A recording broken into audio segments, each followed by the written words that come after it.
देखिए दोबारा से रिपीट कर रहा हूं, मैंने बोला थर्मोडायनेमिक्स क्या है ये। थर्मोडायनेमिक्स में हम पढ़ेंगे, थर्मो मतलब क्या होता है, थर्मो मतलब होता है हीट, क्या होता है, और डायनेमिक मतलब क्या होता है, डायनेमिक मतलब होता है मोशन। ठीक है, हीट दे करके जब भी मोशन होती है तो उसे थर्मोडायनेमिक कहते हैं। क्या कहते हैं उसे, थर्मोडायनेमिक्स। ठीक है, अब यहां पर हम हीट देंगे तो वर्क में कन्वर्ट होगा, वर्क होगा, मोशन आएगी उससे, जैसे स्टीम इंजन हो गया, आप हीट देते हो, हीट क्या होती है, वर्क में कन्वर्ट होती है ना, मोशन में कन्वर्ट होती है। ठीक है, तो उसे हम क्या कहते हैं, थर्मोडायनेमिक। तो थर्मोडायनेमिक क्या है भैया, लिखा हुआ है thermodynamic is the branch of science that deal with the concept of heat and temperature. किससे डील करती है, हीट और टेम्परेचर से, and inter conversion of heat and other form of energy. जैसे आप हीट को कन्वर्ट करते हो मैकेनिकल एनर्जी में, किसमें कन्वर्ट करते हो, तो उसके बारे में भी हम यहाँ पे पढ़ेंगे। ठीक है, transformation of heat into the mechanical work and vice versa. Vice versa मतलब कि अगर हीट मैकेनिकल में कन्वर्ट हुई है तो मैकेनिकल वर्क क्या हो रहा है, हीट में कन्वर्ट हो रहा है। हीट कहाँ कन्वर्ट होगी है मैकेनिकल वर्क में, इंजन के अंदर, स्टीम इंजन के अंदर आप हीट देते हो, और हीट से कोई भी स्टीम, कोई भी इंजन हो, हीट की वजह से ही क्या होता है, उसके अंदर मोशन आती है, मैकेनिकल वर्डन होता है। और जहां पर आप मैकेनिकल वर्डन करोगे तो वहां पर हीट भी आती है, तो दोनों आपस में एक दूसरे से क्या होती है, इंटर मतलब कन्वर्ट होती रहती है एक दूसरे के अंदर। ठीक है भाई, यार क्या है ये, पता नहीं क्या है। ठीक है, ठीक है, फिर आता है भैया thermodynamic versus kinetic theory of gas. Thermodynamic में हम क्या पढ़ते हैं, पूरे सिस्टम के बारे में, पूरे अंदर के मॉलिक्यूल के बिहेवियर के बारे में हमें नहीं पढ़ना है, यहाँ पर हमें किसके बारे में पढ़ना है, केवल सिस्टम के बारे में। तो उसको क्या कहते हैं भैया, थर्मोडायनेमिक। क्या कहते हैं उसे, लेकिन जब हम उसके अंदर के मॉलिक्यूल्स के बारे में पढ़ते हैं, उसकी मोशन के बारे में पढ़ते हैं, उनकी वेलोसिटी के बारे में पढ़ते हैं, तो क्या कहते हैं उसे, काइनेटिक थ्योरी ऑफ गैस। ठीक है भैया, यही लिखा हुआ है यहाँ पर, बैठिए यार,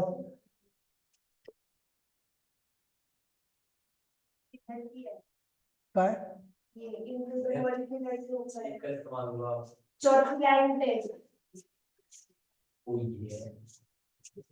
ठीक है, उसके बाद लिखा हुआ है, यहाँ पे लिखा हुआ है, क्या है छोड़ना, लिखा हुआ है थर्मोडायनेमिक क्या है भैया, थर्मोडायनेमिक क्या है, मैक्रोस्कोपिक साइंस है। मैक्रोस्कोपिक मतलब आपको छोटे लेवल पे नहीं आना, आपको सिस्टम को ही देखना।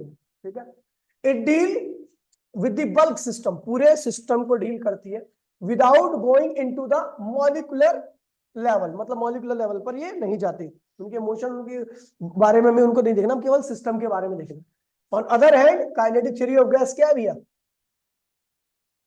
मॉलिक्यूलर साइंस है। क्या है ये, मॉलिक्यूल्स की वेलोसिटी, उसकी मोशन, उसके पोटेंशियल एनर्जी, उसकी टोटल एनर्जी के बारे में जब हम पढ़ेंगे तो क्या होगा, काइनेटिक थ्योरी ऑफ गैस के अंदर आएगा। ठीक है, डिफाइंड टर्म्स, कुछ टर्म्स को डिफाइन किया गया, इसे ध्यान रखना क्योंकि ये ज्यादा इंपॉर्टेंट है। थर्मोडायनेमिक सिस्टम क्या है, तो एक ऐसा सिस्टम जिसका अलग प्रेशर, वॉल्यूम और टेम्परेचर हो, और उसकी स्टडी हम अलग से करते हो, तो उसे क्या कहते हैं भैया, thermodynamic system. The assembly of very large number of particle having the certain value of pressure, volume and temperature is called thermodynamic system. ठीक है, एक ऐसा सिस्टम जिसके पास एक दूसरे से अलग टेम्परेचर, प्रेशर और वॉल्यूम हो, उसे हम क्या कहते हैं भैया, थर्मोडायनेमिक सिस्टम। सिस्टम के अलावा जो भी बाहर की चीजें होती है उसको हम क्या कहते हैं भैया, सराउंडिंग कहते हैं, और इसका डायरेक्ट इफेक्ट पड़ता है किसके ऊपर, सिस्टम के ऊपर, सराउंडिंग का। ठीक है भैया, आगे बढ़े,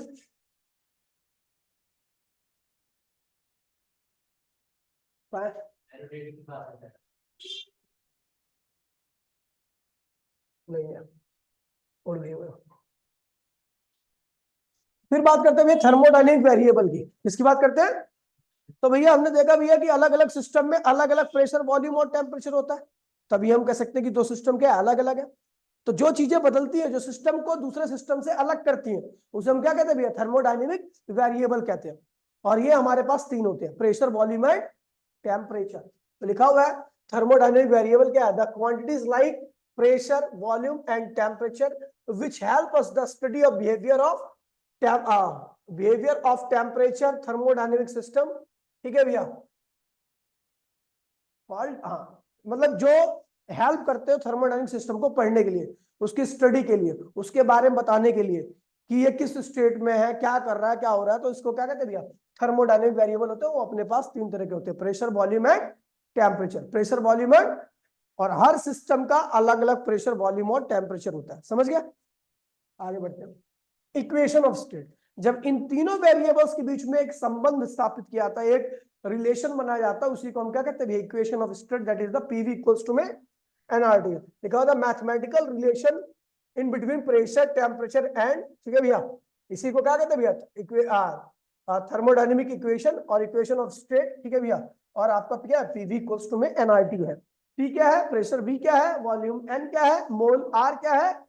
आइडियल गैस कांस्टेंट। और टी क्या है? टेम्परेचर। फिर आता भी है thermodynamic equation, equilibrium, thermal equilibrium. देखिए, दो बॉडी को थर्मल इक्विलिब्रियम में हम जब भी कह सकते हैं जब उन दोनों को एक दूसरे के कांटेक्ट में लाया जाए और एक दूसरे से वो हीट का लेन देन ना करें। नहीं समझे? मान लीजिए नवामी ने साक्षी को छुआ, ना तो इसकी बॉडी से उसके अंदर हीट जा रही है, ना उसकी बॉडी से इसके अंदर हीट जा रही है। इसका मतलब दोनों का टेम्परेचर क्या है? सेम है। हीट का लेन देन नहीं हो रहा। जहां जिन दो सिस्टम के बीच में हीट का लेन देन नहीं होता, इसका मतलब वो दोनों क्या है? थर्मल। थर्मल मतलब टेम्परेचर वाइज दोनों क्या है? इक्विलिब्रियम में है। क्या है? इक्विलिब्रियम में। तो वही लिखा हुआ है, a system is said to be in a state of thermodynamic thermal equilibrium, ठीक है। उसके माइक्रोस्कोपिक वेरिएबल ऊपर वाला ना, यही तो मैं कह रहा हूँ, कहां से हो गया? ये तो थर्मोडायनेमिक वेरिएबल हो गया। Two systems is said to be thermal equilibrium each other if they have same temperature, no exchange of heat between them, उनके बीच में कोई हीट का लेन देन नहीं हो रहा। फिर आता है थर्मोडायनेमिक इक्विलिब्रियम। थर्मोडायनेमिक इक्विलिब्रियम मतलब क्या होता है? अगर मैं थर्मोडायनेमिक इक्विलिब्रियम में हूं तो मेरा प्रेशर, मेरा वॉल्यूम, मेरा टेम्परेचर कभी भी चेंज नहीं होगा। दो सिस्टम एक दूसरे से थर्मोडायनेमिक इक्विलिब्रियम में है तो कांटेक्ट में आने के बावजूद भी उनका कुछ भी चेंज नहीं होगा। वही लिखा हुआ है, the system is said to be state of thermodynamic equilibrium is the microscopic variable, जो कि बताते हैं प्रेशर, वॉल्यूम और टेम्परेचर, वो कभी भी चेंज नहीं होते। समझ गया? कोई दिक्कत तो नहीं?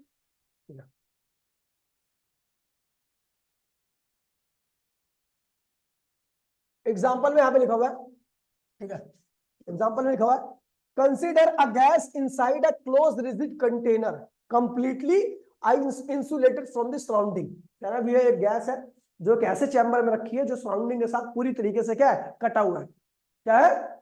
मतलब लेन देन नहीं है वहां पर, ठीक है।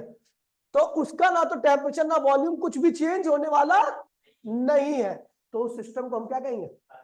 थर्मोडायनेमिक इक्विलिब्रियम में है। ये समझ गया? ठीक है।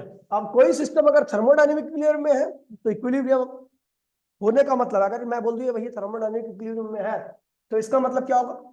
इसका मतलब है कि वो मैकेनिकल इक्विलिब्रियम में भी है, थर्मल इक्विलिब्रियम में भी है और केमिकल इक्विलिब्रियम में भी है। तो मैकेनिकल इक्विलिब्रियम का मतलब समझिए।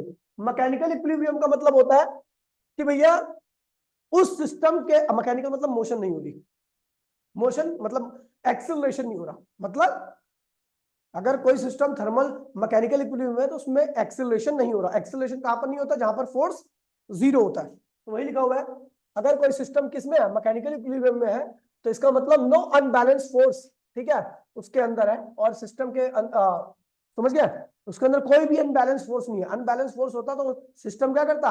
एक्सेलरेट करता। क्या करता? और जो सिस्टम एक्सेलरेट करता है वो मैकेनिकल इक्विलिब्रियम में नहीं माना जाता। फिर उसके बाद है थर्मल इक्विलिब्रियम। थर्मल इक्विलिब्रियम में ना उसमें हीट का लेन देन नहीं हो रहा, ठीक है, वो सराउंडिंग के साथ क्या है? टेम्परेचर, एक ही टेम्परेचर पे है, तो इसलिए हीट का लेन देन नहीं हो रहा है। यहाँ पे लिखा हुआ all parts of the system and surrounding are at same temperature. दोनों क्या है? सेम टेम्परेचर पे, इसलिए वहां पर हीट का लेन देन नहीं हो रहा। केमिकल इक्विलिब्रियम में मतलब क्या हो रहा है कि वहां पर कोई केमिकल रिएक्शन भी नहीं हो रही, मतलब कोई नई चीज बन के नहीं आ रही। समझ गए? कोई एक दूसरे से कंबाइन नहीं हो रहा। यहाँ लिखा हुआ है the system does not undergo spontaneous change. Spontaneous मतलब कोई बदलाव नहीं आ रहा, कोई नई चीज नहीं बन रही। Internal structure due to the chemical reaction. आपको पता है केमिकल रिएक्शन में नई चीज बनती है, तो वो चीज यहाँ पर नहीं बन रही। समझ गए?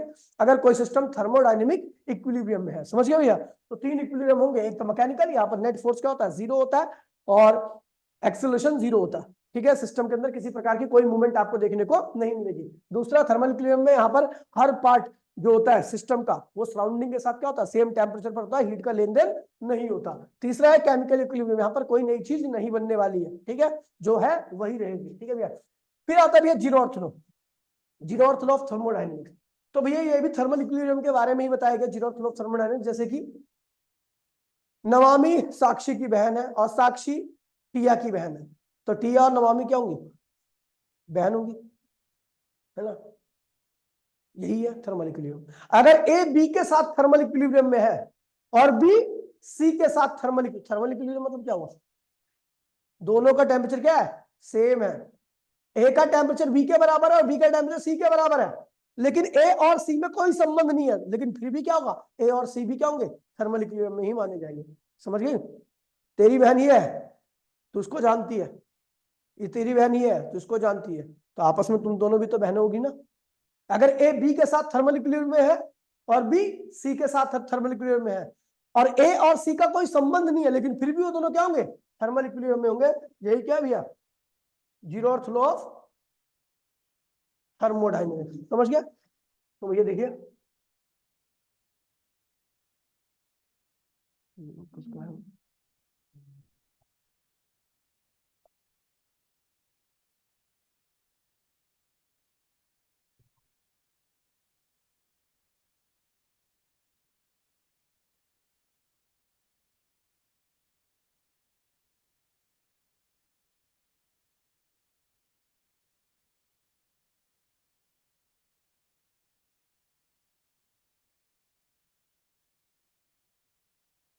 चुप हो जा, खत्म कर दो यहीं पे गलत वाक्य, ठीक है? जीरो अर्थ लो।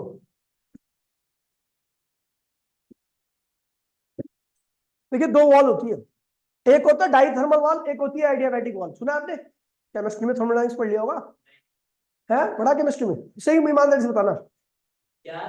केमिस्ट्री में थर्मोडायनेमिक्स तो पढ़ लिया होगा। डाइथर्मल मतलब क्या होता है? एडियाबैटिक मतलब क्या होता है? क्या होता है? ना तो हीट का लेन, ना तो सिस्टम में मास आता है ना जाता है, ना टेम्परेचर चेंज होता है। हीट का लेन देन नहीं होता, देख लिया? ठीक है भैया, सही तो बोल रहा है, मैंने गलत थोड़ा ना बोला तेरे को। लिखा हुआ है, it state that if A and B are in separately, A और बी क्या दोनों एक दूसरे से सेपरेट है, मतलब बीच में क्या है? एडियाबैटिक वॉल है। क्या है मतलब? हीट का लेन देन। दो सिस्टम तभी थर्मल इक्विलिब्रियम में आ सकते हैं जब उनके बीच में हीट का लेन देन हो।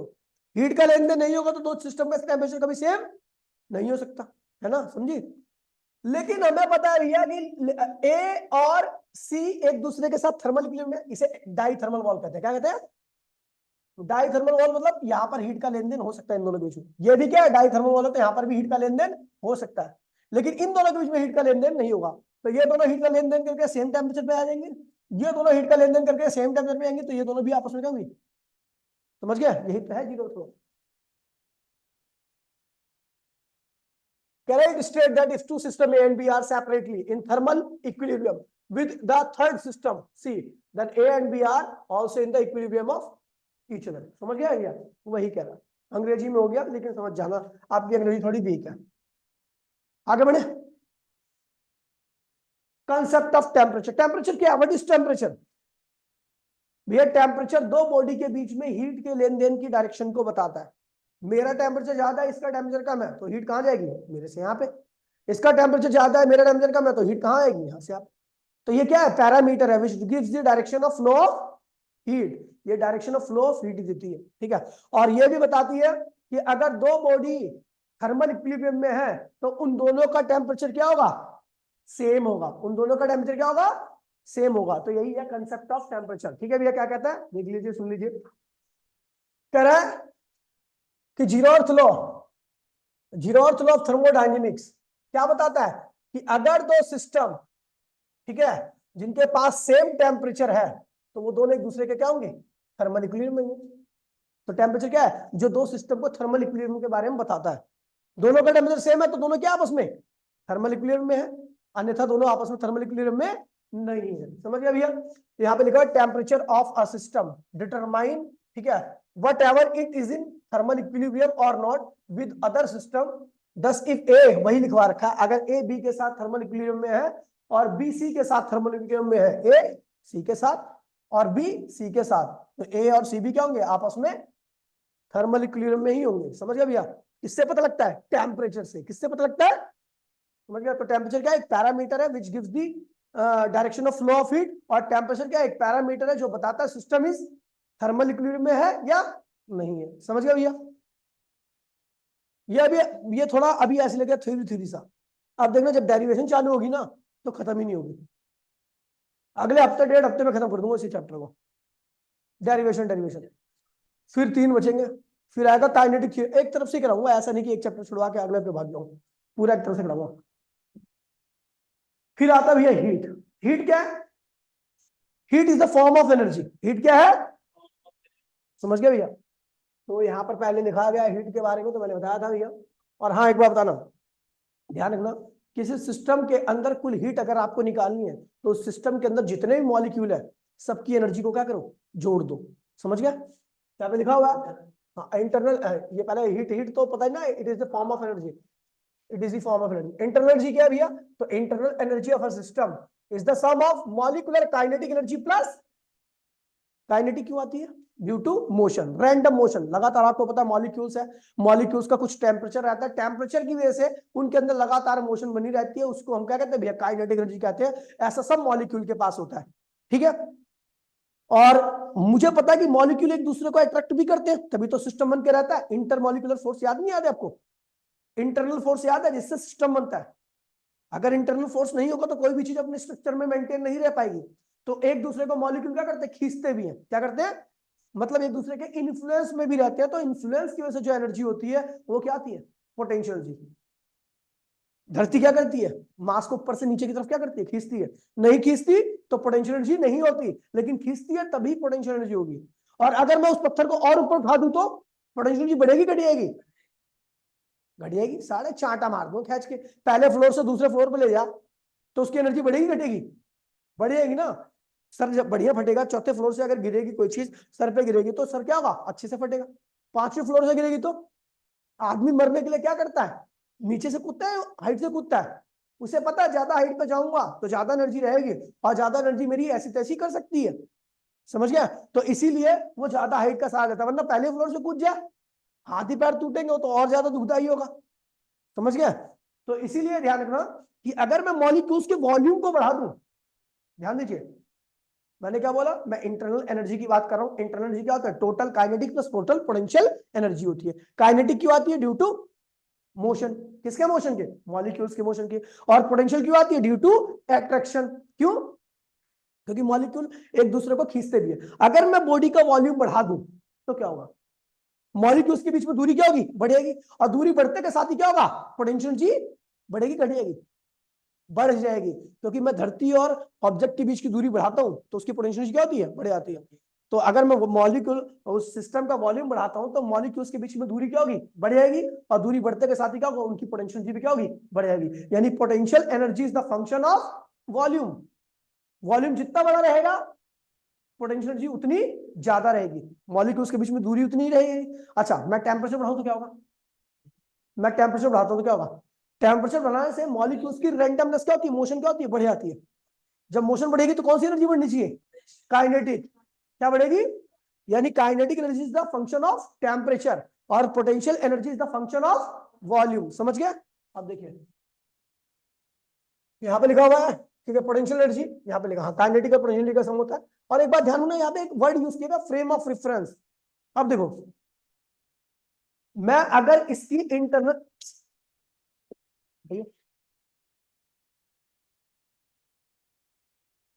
ठीक है, अगर मैं इसकी इंटरनल एनर्जी निकालना चाहता हूं तो मैं इसके रिस्पेक्ट में रेस्ट में होना चाहिए। क्यों? क्योंकि मैं इसकी इंटरनल एनर्जी की बात कर रहा हूं ना। तो इसके मॉलिक्यूल्स ये रेस्ट में रह करके इसके अंदर मॉलिक्यूल्स के अंदर जो भी मोशन होगी उसी को कंसिडर करूंगा, उनको सबको जोड़ूंगा और वही क्या होगा? इसकी कुल इंटरनल एनर्जी के बराबर होगा। लेकिन अगर ये मेरे यार चलने लगे तो चलने लगी तो उसकी इंटरनल एनर्जी वो नहीं आएगी जो पहले आ रही थी, क्योंकि इसके पास एक्स्ट्रा काइनेटिक दे दी है मैंने। तो ध्यान रखना, अगर आपको किसी भी सिस्टम की एनर्जी को निकालना है, इंटरनल एनर्जी को निकालना है, तो सिस्टम रेफरेंस के फ्रेम ऑफ रेफरेंस मेरे को कहेंगे, ठीक है? जो ऑब्जर्वर होता है फ्रेम ऑफ रेफरेंस होता है। तो मेरे रिस्पेक्ट में ये क्या होना चाहिए? रेस्ट में होना चाहिए। अगर ये चल रहा है तो मैं भी चलूँ उतनी तेज, या मैं रुका हूं तो ये भी क्या हो रुका है, तभी मैं इसकी एग्जैक्ट इंटरनल एनर्जी को कैलकुलेट कर पाऊंगा। ये लिखा हुआ है यहाँ पर, ठीक है? कह रहा है कि भैया the internal energy of the system is the sum of molecular kinetic and potential energy, ठीक है? The frame of reference relative to the which the center of mass, इस बॉडी का सेंटर ऑफ मास क्या होना चाहिए भैया? Rest में होना चाहिए। क्या होना चाहिए?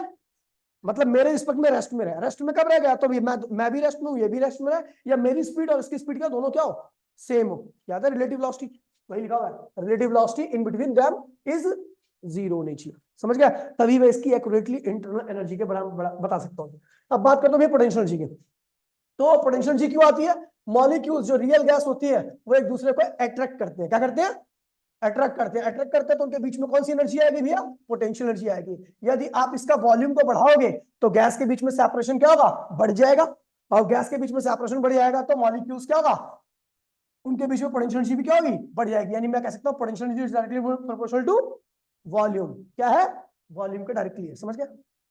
केमिस्ट्री में इतना डीपली कभी नहीं पढ़ाएंगे थर्मोडायनेमिक्स, उनको खुद ही नहीं आता होगा यार क्या पढ़ाएंगे वो। ये सामने बैठा है और तो रुक जा, रुक जाना, अबे इससे मरेगा भी तो नहीं यार, ये बहुत हल्की उम्र है, अरे देख अबे इम्पल्स ज्यादा हो जाएगा यार, टाइम ऑफ कांटेक्ट ज्यादा हो जाएगा, मर गई वो ये भी, अरे तेरी बहन की पूछ, फ्यूचर में कॉम्प्लेक्स एक तो देखिए खत्म हो गया, तो तेरे बारे में आ गया।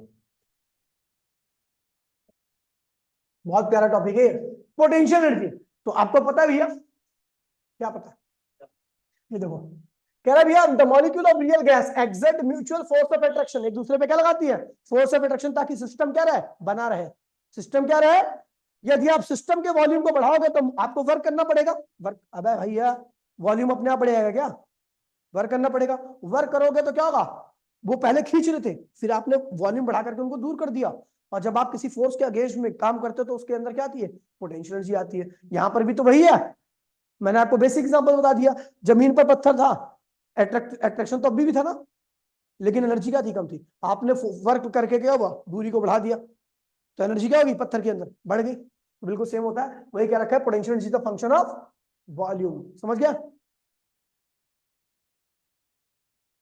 उसके बाद अब ये काइनेटिक एनर्जी क्या आता है, लिखा हुआ है the molecules of the gas are always state of random motion, ठीक है भैया, और मोशन कौन कौन सी होती है, ट्रांसलेशनल मतलब सीधा चलना, रोटेशनल मतलब गोल गोल घूमना, और वाइब्रेशनल मतलब ऐसा ऐसा वाइब्रेट करना, इन तीनों की वजह से क्या आती है भैया, काइनेटिक एनर्जी क्या आती है, hence the molecule possess kinetic energy, ठीक है, और जैसे जैसे मैं टेम्परेचर को इंक्रीज करूंगा तो काइनेटिक एनर्जी भी क्या होगी भैया, मॉलिक्यूल्स की इंक्रीज होगी, समझ गए, पता ना क्यों, क्योंकि एक फॉर्मूला पढ़ोगे आप 3/2 kBT, इसे कहते हैं, ये केबी क्या है, बोल्ट्जमैन कांस्टेंट, और टी क्या है, एब्सोल्यूट टेम्परेचर, क्या है, तो ये अगर आप टेम्परेचर बढ़ाते हुए काइनेटिक होती है, क्या होती है, तो काइनेटिक बढ़ेगी किसके बढ़ाने पे, टेम्परेचर के बढ़ाने पे, वही लिखा हुआ है, यही तक कराया था मैंने, ठीक है, उसके बाद अगली क्लास में थोड़ी सी थ्योरी होगी, उसके बाद फिर डेरिवेशन चालू हो जाएगी, कॉपी कर लीजिए, आज के लिए इतना ही, टाटा बाय बाय, जय हिंद, जय भारत।